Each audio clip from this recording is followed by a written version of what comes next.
Hello everyone. Today we will see locomotion in earthworm. First of all, we will see coelom and the coelomic fluid because the coelomic fluid play a very important role in locomotion of the earthworm.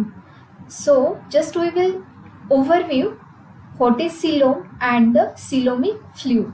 So coelom is nothing but the body cavity which is lie in between the body wall and the alimentary canal and which is lined by the coelomic epithelium.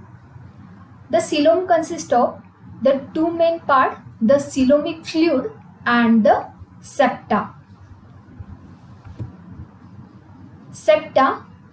The septa has several chambers and which are separated by the transverse intersegmental septa.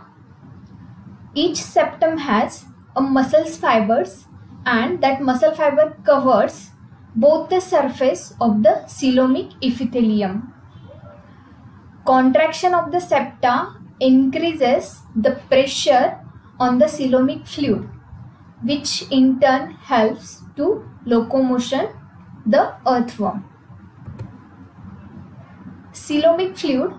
The fluid which is present in the coelom is called coelomic fluid, which is a colorless and alkaline, which consists of water, salt, proteins, and the four types of the coelomic corpuscles: phagocytes, mucocytes, circular nucleated cells, and the chloragogon cells.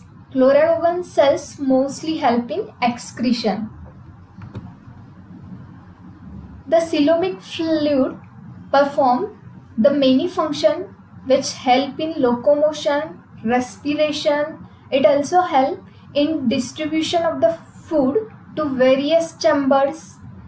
It also excrete through the dorsal pores, and that's why the body keep moist and also kill the harmful bacteria and parasite from the soil. Sometimes it causes luminance in some species, and the chloragogon cells play important role in excretion. Now the next point is the locomotion.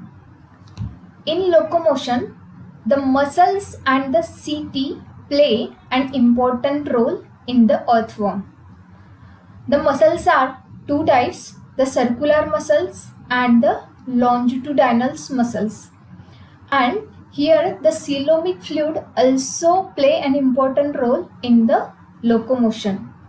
The Gray and Limson in 1938 suggests that the locomotion is take place due to the contraction, anchoring and extension in the body of the earthworm. The extension is taking place due to the contraction of the circular muscle. At that time, the relaxation of the longitudinal muscles, and that's why the body extend, and at the same time the setae retract. And next time the longitudinal muscles contract and the circular muscles relax, and that's why the setae protrudes and anchor the surface and move forward like that. So continuously the contraction and relaxation is taking place. When the waves start, they contract and relax and move forward. And in this, the coelomic fluid provide the hydraulic skeleton. That's why the body become stiff. Like this way, the earthworm move forward. Thank you.